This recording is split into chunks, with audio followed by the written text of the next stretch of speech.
People don't quit their jobs. They quit their bosses. That has been a running cliche since the 80s.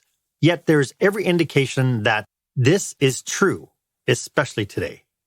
With disengagement at an all-time high and employee turnover costing companies more than ever, what can leaders do to stifle the exodus flow and make employee engagement the rule and not the exception? And that's what we're talking about today on Experienced Leadership. Welcome to Experienced Leadership, a podcast that challenges small business owners and entrepreneurs, just like you, to dare to be the exception. Join our host, customer experience expert Mark Hain, as he uncovers relevant and timely content to help you script and direct your business and teams to create jaw-dropping experiences your customers and staff deserve. Here is the host of Experienced Leadership, author of Lights, Camera, Action, customer experience expert, Mark Hain. Welcome to this episode. I really appreciate you joining us for today's episode. I know how important your time is, and I'm hoping this episode is going to be worth every minute. My guest for this episode is leadership expert Markus Neukum, and today we will be talking about how business operators and managers can become more impactful in their leadership roles by leveraging emotional intelligence. So stay with us, and we will uncover how you, as a leader, can be more impactful in your role and what you can do to tap into your innate humanity by becoming more emotional intelligent. My one ask for you is if you know somebody who could use this information in today's episode, please go ahead and share a link. Make sure that you share it because knowledge is power, but only if we share it. Disengagement in our workplaces is at an all-time low. According to a recent Gallup poll, companies in North America are doing a pretty poor job with engagement, especially with our younger workforce. The workforce we need in order to sustain our businesses and our viability well into the future. When every indication shows that managers and leaders are the driving force to tipping the scales to job satisfaction and retention, well, that could be and will be our question of the day. What are you doing as a leader to reprogram yourself to be more emotionally intelligent and tap into the relational needs your team is screaming for? I'd love for you to be part of this conversation. Go ahead and share this episode on a social media platform that you prefer, and make sure that you hashtag it Experienced Leadership and throw your comments and your reactions into the chat while you're at it. I am really thrilled to have today's guest along for the ride. Markus Neukum is an inspiring and results-driven leader, executive coach, business strategist, and CEO of Markus Neukum International, with extensive experience as a senior executive. He feels that creating sought-after leaders with above-average levels of critical thinking, self-belief, and a sheer determination can make a huge difference in our workplaces today. He believes that as a leader, you may be surprised to discover that the number one challenge you are facing today has been staring you in the face for years. Markus, welcome to the show. Thank you so much, Mark, for having me. Before we get into today's topic, could you just tell us a little bit about how you serve your clients? I help my clients become more effective leaders. My goal is for them to become better at communication in terms of their needs, and especially with those they work for them and they work with. So that's in a nutshell what I'm doing. Wonderful. So are you really working with like the C-suite leaders? Are you working with middle managers? How do you drive your business model? The majority I work with C-suite leaders, and I have a hard project, and that's women leaders. So in women leaders, I definitely work throughout the whole scale from, let's say, mid-managers to C-suite level. Wonderful. But I just realized, Mark, that working with C-suite leaders is so crucial because, you know, leadership comes from the top, right?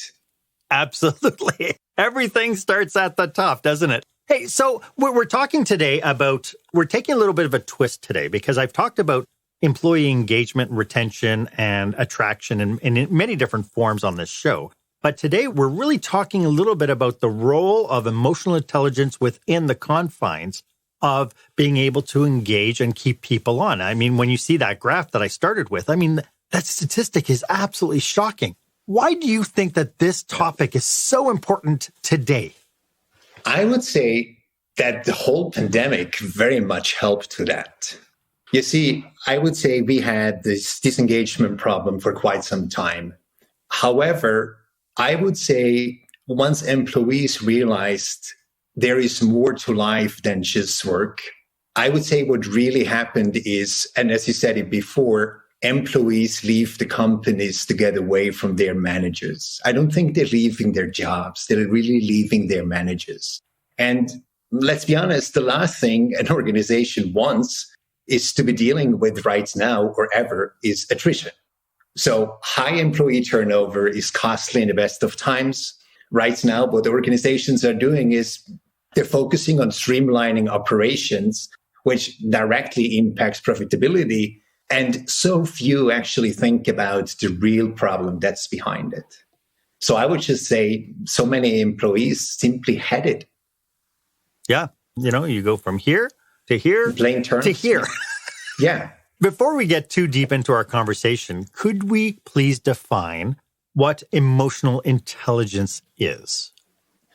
Emotional intelligence is basically understanding your own emotions, is learning to deal with your emotions and helping others to deal with yourself and with them.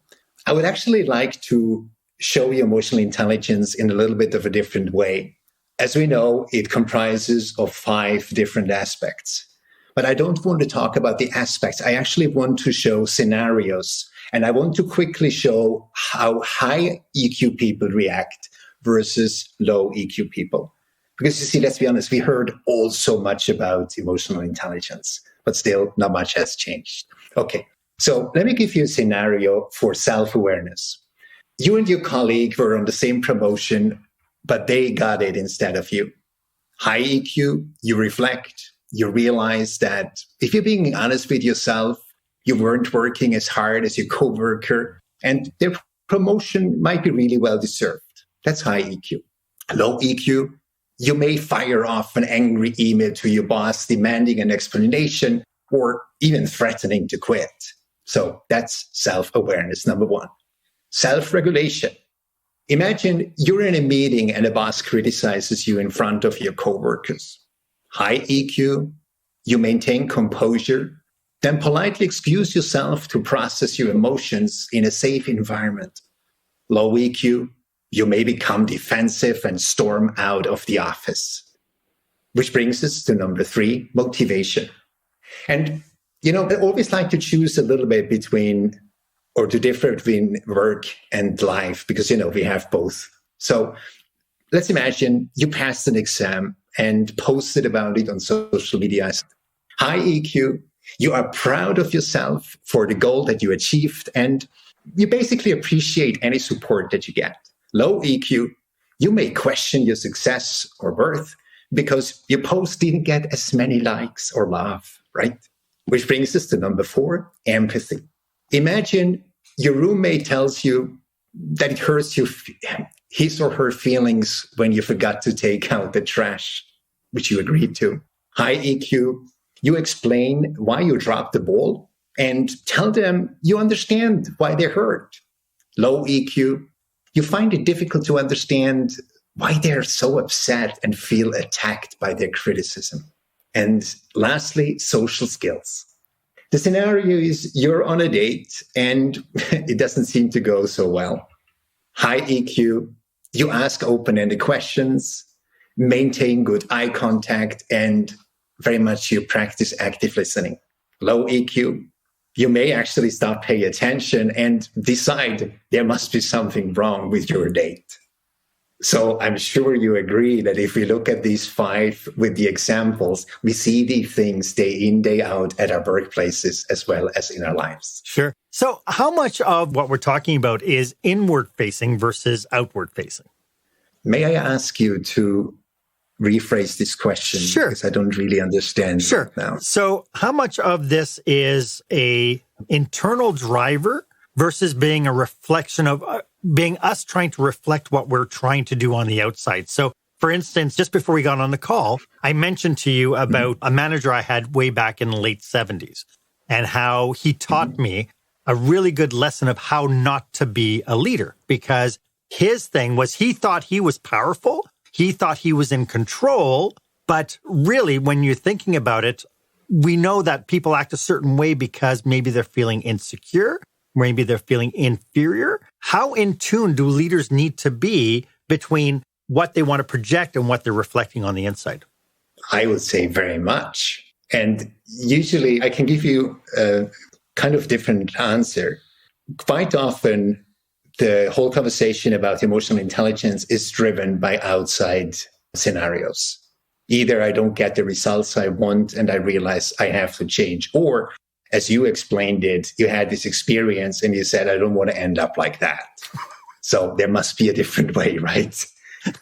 But what I highly recommend to the leaders, especially to the ones listening to us, is actually thinking about, gosh, why do I have to get to the point where I lose my best people first?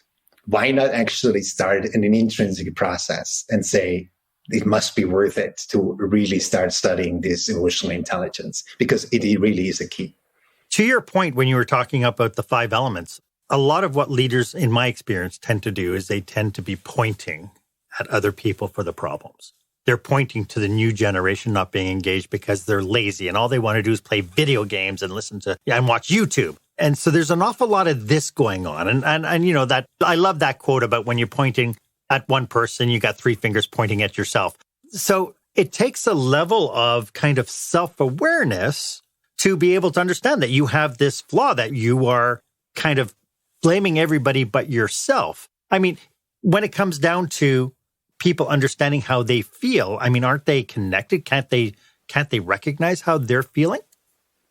It's a very interesting question you ask. And you see, when I did my research some time ago, I came across a shocking number. And it actually came from Travis Bradbury, the famous emotional intelligence guru. He conducted a research with 2 million workers, which is quite representative. And what was so shocking, Mark, is they found out that only 36% are actually aware of what they are feeling and how they are feeling. Imagine that, 36%.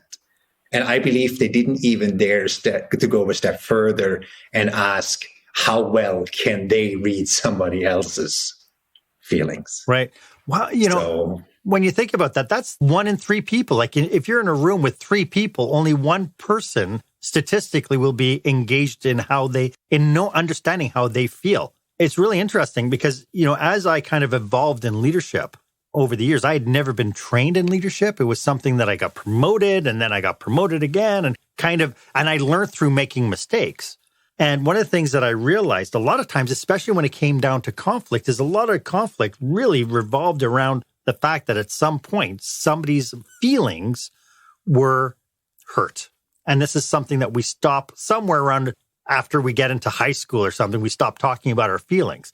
How does one then turn around and get more in tune with that? I mean, if we're in this delusional state where we're always blaming people from outside, what is the mechanism that's going to help me turn it around so I can actually investigate myself? I ask very simple questions, by the way, Marcus, in case I can tell.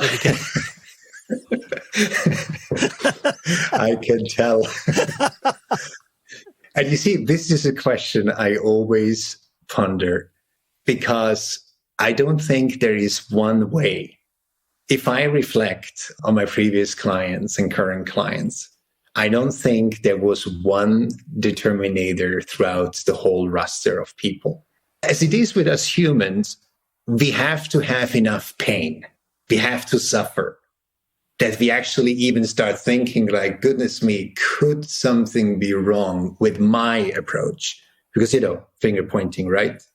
So I believe that is literally the first step for someone to realize something is wrong, and I might be, just might be, for the people listening right now, just might be a little part of the problem. And then actually have the desire to go deeper, and especially wanting to change how the situation is. Makes perfect sense. And in past episodes, we talked about the value of having coaches. And this is one of the ways I think that people can get a reflection is by using a coach, by using a third party to be able to help that. Because again, it takes a lot of intentionality to pause in the middle of a crisis to say, how am I feeling about this? And why am I reacting the way I'm reacting? Right? At the top of the show, I mentioned engagement rates. Aside from employee engagement rates, are there any other indicators that you think leaders may see that may disconnect themselves from their teams? Like, are there other, aside from that engagement piece, is there anything else that if a leader was aware of, he could go, oh, okay, there's a sign that I'm disengaged or that my team is disengaged because of my reaction? I actually see 3 signs. And that's something which I've seen over my 20 years of doing what I'm doing. There's a lot of blame, there's a lot of excuse, and there's a lot of anxiety. So these are the 3 determinators which I observe all the time. And what's really interesting, it is based on negative emotions and perceptions. Most likely you'll be able to observe behavioral issues with yourself and with your employees. And the one which is very evident is poor communication. And you see, like if we look where that ends, it's reduced productivity, which I'm sure that our listeners and viewers totally know what I'm talking about, lower performance. And as we said, the number 3 is definitely the high attrition. Yeah. And so these are, and part of the challenge I think that we have as business owners is that we look at stuff and we're always looking at kind of lag measures, right? We're looking at the high attrition or the lack of engagement. And we're pulling out our hair going, I don't understand why people just don't do what they're supposed to be doing. And I don't know why they're not taking more initiative and all. But that is actually an indicator. Those are symptoms of a bigger problem. That the fact that people aren't being engaged or aren't stepping up and taking initiative is really the kind of gushing wound that resulted from something else. Mm-hmm.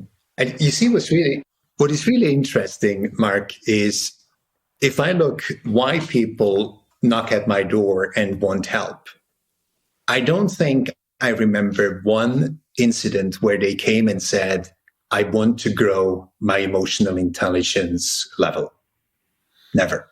So they came to me either with performance issues or behavioral issues. And there is this one person just comes to mind, a young manager, a little bit younger than me. And he was sent by the head of HR. He reached out to me and said, Mr. Neukom, we have this really talented guy. He's excellent at what he's doing. Nevertheless, we will fire him if you can't help him. And wow, I was a little bit surprised and asked him what's going on. And he said, you should see, he doesn't seem to have empathy at all. Employees are either complaining a lot or they actually have resigned already, either silently, but even worse, the best actually have resigned and left the company. And I was so taken by this opportunity to have actually invited that guy for the lunch because I wanted to experience him, in real life. And it was interesting. I gave him some feedback, let's say mid-lunch.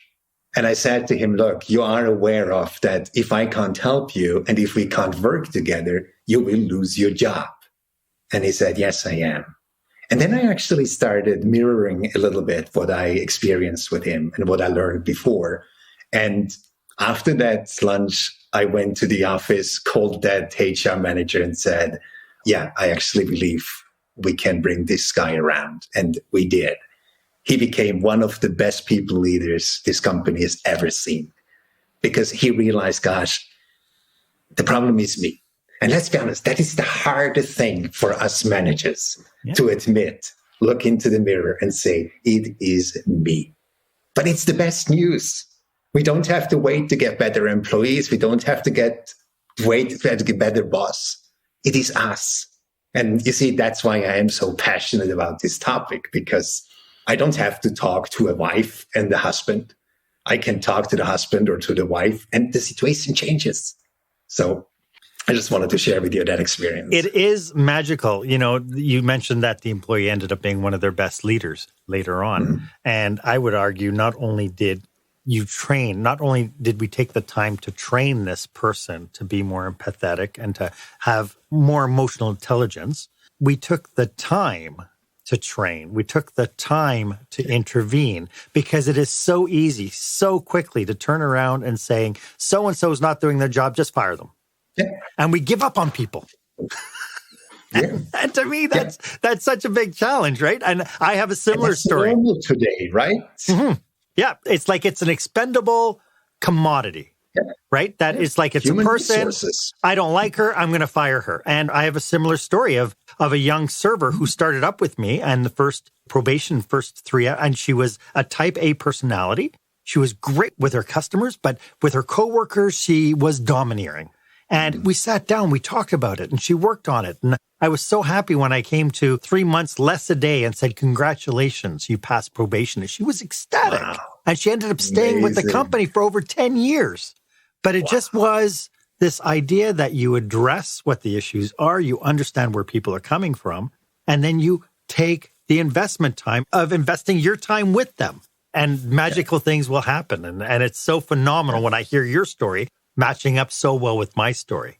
It is brilliant. It really is. And I can't fight that enough with owner-operators about the value of time, the value of training, and how we can turn people around. But I'd like us to tap into some really new strategies that leaders can take today. Well, not new, but strategies that leaders can take today to boost their level of emotional intelligence. And we'll get to that right after this. When the spotlight shines on your business, are customers applauding or yawning? In other words, how is your business performing? Make your business a star with the new book, Lights, Camera, Action, Business Operational Excellence Through the Lens of Live Theater by Mark Hain. Mark uses his business and acting experience to help you see your business like a live show, so you can create a performance your customers will never forget. Buy Lights, Camera, Action today at your favorite online retailer or directly at markhain.com. Welcome back. I am speaking with leadership expert Markus Neukum. Markus, can we talk a little bit about how the demands of leadership has changed since the pandemic? Has it changed significantly, do you think? It has. In what sense?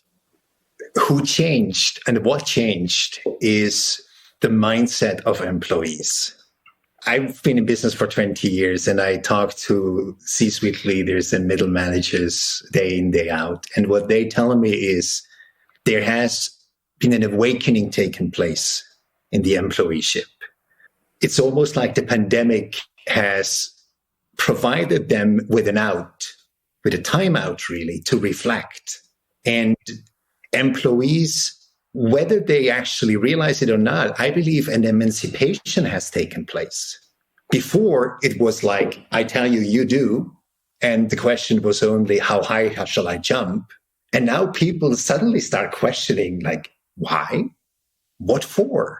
And you see, I'd actually like to interject a little example, which I had actually many years ago. I was called by the HR from a police commando, and they had the lowest feedback ratings ever. And when I got there, I was about to talk about feedback, and I said to myself, no, they don't have a feedback problem. They have something totally different. And I actually looked at the ages, and I realized more than half of the whole commando was below 35 years old, I believe. And when I started my presentation, I told them, guys, the question is not when, is not if, the question is when you as a management have to change. And that was almost like a foreboding in terms of what's coming now. Because I'm pretty sure those managers, they are prepared now after the pandemic because they learned what it's all about. But there are so many managers right now, they're absolutely taken by surprise. Remember those people standing in front of a tsunami? This beautiful wave came towards them and they suddenly realized, gosh, this is not a joke. It's not going to stop just in front of me. It's taking me with them. And you see, when you ask me, what can someone do? I really came to the point, Mark, that after 20 years of working with leaders, I don't think it is actually very easily possible to do it on your own. I believe the development of emotional intelligence is really something one should do with a trusted advisor, with a coach, because the reflection, the mirroring is extremely important. So, yeah. Well, that and mastermind groups. Mastermind groups are a really great way. We have, Yes. in Canada, we have Tech Canada. In the United States, there's Vistage. These are great organizations to get together with CEO peers or management peers from different industries so that we are able then to have outside forces, to your point, reflect and mirror kind of what we're experiencing. And only then can we actually look at it. Because as long as we're stuck in our little cubicles in our little world, I have a belief system that all of us are surrounded with bubbles, and my bubble is purple. And there are some things that will meld very well with my bubble and other things that will clash. And if we understand it, if we know it, if there's some way of reflecting that back, then my goodness, the magic can happen, right? Yeah. Great. When we get emotional intelligence right, aside from the fact that we might have happier people, are there any other spin-off benefits to one's leadership effectiveness when we're on point? I would say all the negatives, which we've talked about before, high attrition suddenly becomes in people staying in the company. Low performance suddenly becomes high performance. Negative culture suddenly becomes a culture everybody wants to work in. And what is really interesting, the managers, especially who work on their emotional intelligence, they get less stressed. And what's interesting, it improves their sleep, which is a huge problem today, as we both know. Yeah. Is there anything that emotional intelligence needs to be balanced with? Because I can't imagine that necessarily emotional intelligence is the magic bullet for all our ailments. Is there the other things that we need to include along with emotional intelligence as we're trying to develop ourselves? I've given that question quite some thought, and I came up with 3 things which really help. One of them is practice mindfulness. And mindfulness, personally, I'm an avid meditator. And I can tell you, since I started my day with meditation, my life entirely changed. So this is something which I highly recommend my clients to have, like a 5-minute meditation. This really, really helps in terms of mindfulness. The second one is learn to accept feedback, and you say without becoming defensive. And the third one is, and that's something I believe quite many managers and leaders who listen to us most likely do already, is use one-on-ones and downtime for yourself. And you see, in the end, I really am a proponent of emotional intelligence is really the key. It is not a fad. It is not a nice to have. I believe it is really a key. So even if someone doesn't do anything else, if they start with emotional intelligence, I can almost promise their lives will change. It's kind of like the beginning of a snowball, right? Going down a hill, right? If that emotional intelligence is the beginning, is the foundation to it, and then you just let it go, all sorts of good things will surround it. This is fascinating, Markus. Yeah. If people are listening to this and saying, you're right, I need to do a check-in, I need to maybe connect with somebody, how can people get a hold of you if they want to pick your brain or do some work with you? Yeah, I would love if someone would like to do that. So what they can do is they can go on my website. It's Markus Neukom. That's MarkusNeukom.com. Or they can connect with me on LinkedIn. Just go on LinkedIn and put in MarkusNeukom, Markus Neukom. I'm the only one with Markus Neukom. And I would love if someone would like to connect. And if they get to my website, what they can do is they'll find on the About page, they'll find a button where they can register for a free 20-minute inspiration consulting with me, which is basically a friendly conversation to see where they're at and, maybe to see how they can learn, develop, and apply their emotional intelligence. Love it. I'll be very happy to do that. Love it. I think and what a great investment of time as well. Hey, I think that we are pretty much sold on the benefits of emotional intelligence. When somebody is looking at making the change, what improvements can they make today and work on today to improve the emotional intelligence and make themselves a more effective leader? How do they hold up that mirror? Right. I would say start observing, because you see, people are our mirrors. Most likely we don't want them, but especially in that situation, we should very much welcome those mirrors. And I always tell my clients is start having conversations with your peers, especially if you're in leadership and management. Start talking openly with your trusted advisors in the company who know you. Start talking with people who you trust in your private life. And dare to ask questions to your employees as well. Because, all the answers are there. And I need to know what I'm dealing with, right? Yeah, but if I don't do that. It takes a lot of humility to be able to do that, though, as a leader, right? Oh, yes. And I think when you look at the kind of baby boomers and the Gen Xs, we're shaking the tree of kind of how they were brought up in leadership. And for somebody to turn around and say, it's okay for me to be vulnerable, it's okay for me to go to my staff and say, I don't have all the answers, it can be a real challenge. Yeah. And it might be actually shocking for employees as well. Yeah, it's true. Yeah. It's true. Because, so many people rely on a boss who knows everything. It's almost like how we relied as kids on our parents to know everything. Right. I remember, I don't know if you remember, when I realized my parents don't know everything. That was earth-shattering for me at first. Well, that was earth-shattering for me as well. I remember being a young leader going, I'm looking up at my boss. It's like, he's got all the answers. And it's like, I can't wait until I know all the answers. And then I got higher up and it's like I had another boss in front of me. And then I get to this thing now. I'm 61 years old. It's like, when am I ever going to have all the answers? That's exactly it. You see, this actually just reminds me of something. When I studied the work of Travis Bradbury, he once said that the higher up you go, do you think that emotional intelligence level increases or decreases? I would hope it would increase, but chances are it probably doesn't, does it? It decreases. Yeah. It stops at mid-level manager. Think about that. The higher up you go, and you see now why I love to work with C-suite people. Yeah. Because they are depending on that fact, literally. Now, when we're talking about emotional intelligence, I do know that there's some personalities out there who will think about this idea and think, you know what, I cannot rob myself of my authority. What we're talking about here, we're not talking about weakening our stance as a leader or compromising our standards, are we? No, it's actually the opposite. And you see, without being too testy, very often the so-called perceived authority is rather a pseudo-authority. And you mentioned vulnerability before. I remember when I had a boss who dared to be vulnerable, when I had a boss who dared to say, I don't know, I need help, I need support, that actually raised his level of authority in everyone's eyes.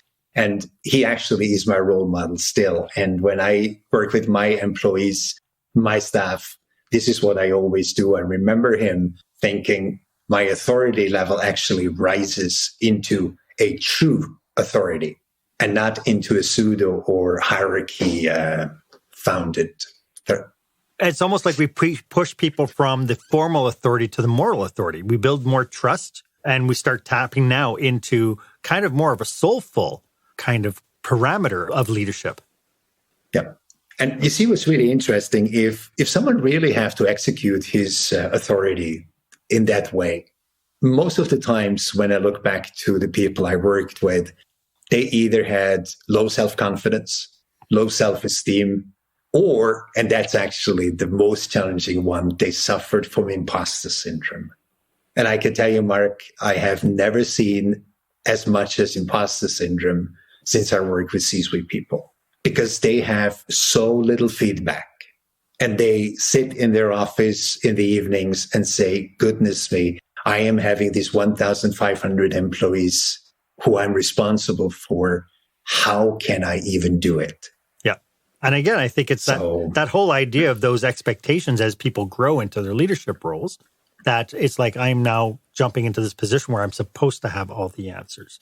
But, you know, I was just talking to a client, like literally the day before yesterday, about the importance of going from transactional leadership to relational leadership, where it's no longer this thing of do this work, I'm going to pay you, you're going to do X number of hours, I'm going to pay you, so on.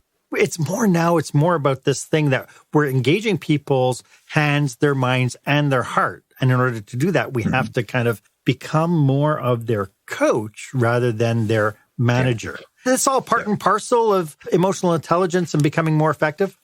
I believe it totally is. And you see, what's really interesting to see, there are people who separate between management and leadership. I'm a proponent of saying you have to be as well as, because otherwise you'll fail. And what is really interesting, if someone starts working on emotional intelligence, I believe the self-reflection is literally the part where they start looking at themselves, start seeing how they interact with other people, how other people interact with them. And it is literally, as you said, it's this little piece of snow which starts rolling down and becomes bigger and bigger and bigger. And the thing which I love the most is when emotional intelligence literally becomes an avalanche. Literally an avalanche. That's the most beautiful thing. Yes. I'd love to talk to you about some cautionaries about leading in this new era, leveraging emotional intelligence. And we'll get to that right after this.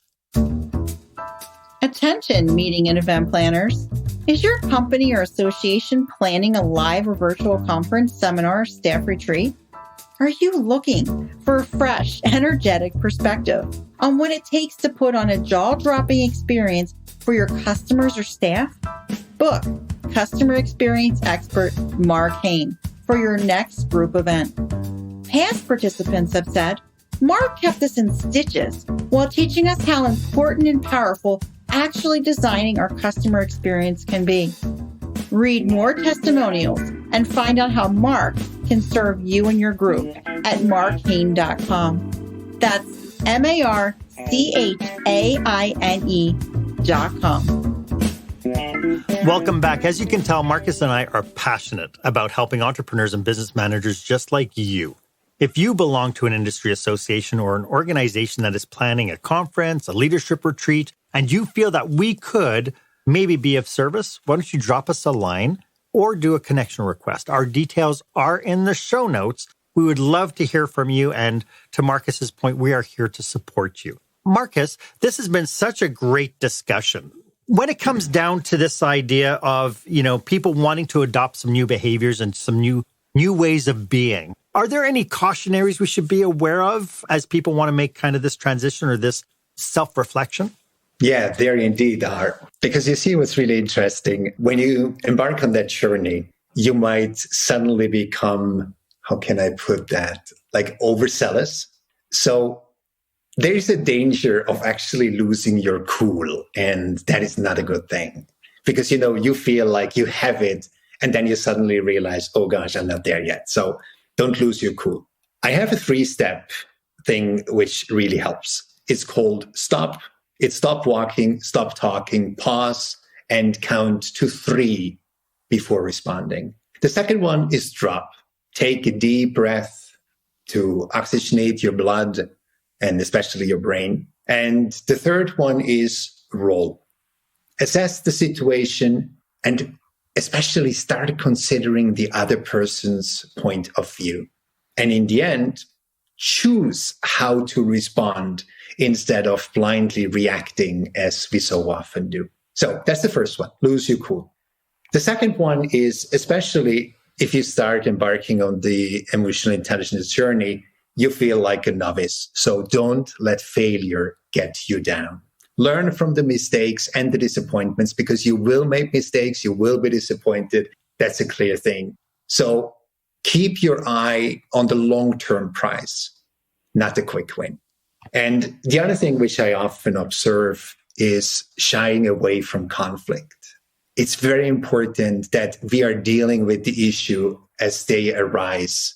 Because, it will save you both time and money, managing your team and getting issues resolved.